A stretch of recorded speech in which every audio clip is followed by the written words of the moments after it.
So, yun ang mga bossing deck recommendation number 5 na tayo at may nag-comment sa blue up natin boss at si Boss Manuel Abac Timones at yung mga deck niya ay E-Drag, Lumberjack, Furnace, Skeleton King, Bomber, Hag Rider, Whiz at Goblin Barrel. Paste natin yung mga bossing at i-check natin kung ano mga pwedeng baguhin. Let's go! So, yun ang mga bossing. Pinista natin yung deck niya at ang una nating napansin ay wala siyang spell. Meron siyang spell mga bossing pero win condition nyo which is Goblin Barrel.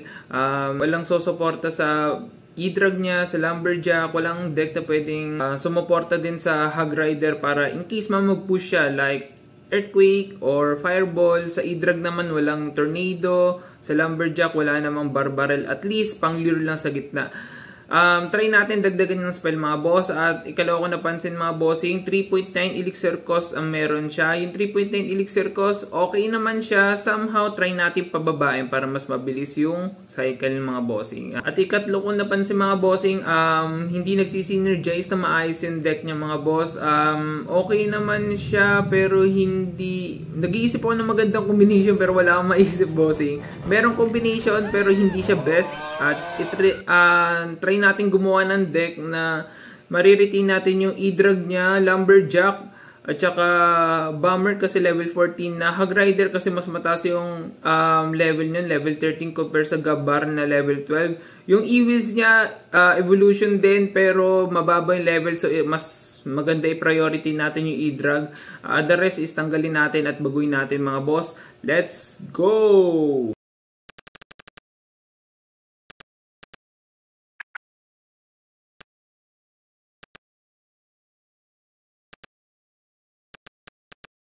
So, yun ang mga bossing.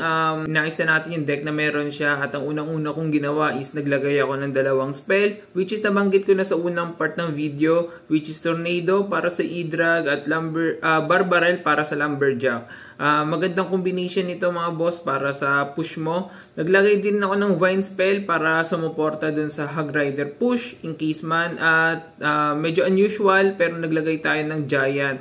Ang reason kung bakit ako naglagay ng Giant is para bumagay siya sa E-Drag at saka Lumberjack mga bossing. Pwede kayong gumamit ng E-Golem in case man na gusto nyo. Pwede kayong gumamit ng Golem o Goblin Giant. Pero among sa mga pagpipilian, pinili ko Giant kasi mas cheaper and mas mataas yung HP niya.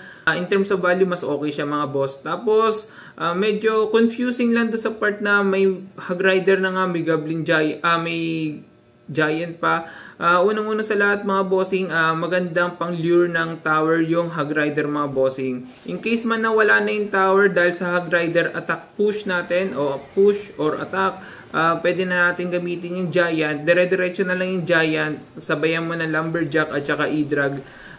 Sure ball yung panalo ng mga boss. Pero try natin i-execute mga bossing. Let's go!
So, yun ang mga bossing, solid yung game na yun. So, to be honest, hindi ganun kadali yung laro na yun.